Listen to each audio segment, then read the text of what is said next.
RB films present. Bhola ji set करा दीना, Bhola ji set करा दीना, यही से तोहे फोन करीले। भोला जी सेट करा दीना, यही से तोहे फोन करीले। भोला जी सेट करा दीना, यही से तोहे फोन करीले।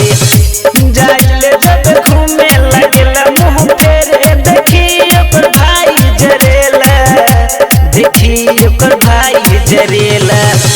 भोला जी सेट करा दीना, यही से तोहे फोन करीले। भोला जी सेट करा दीना, यही से तोहे फोन करीले।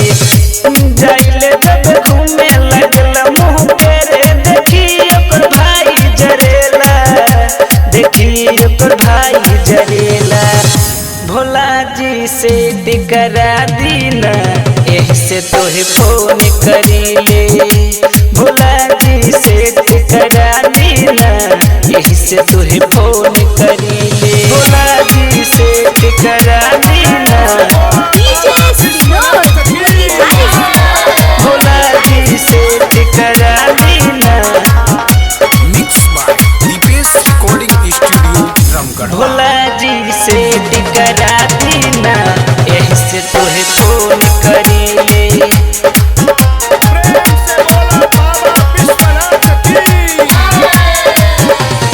बोलबम के मेला में भाइयों को जाता, संग जल मुस्कनवा हो, मुस्कनवा हो कांवर लेके जाता नी हम हो।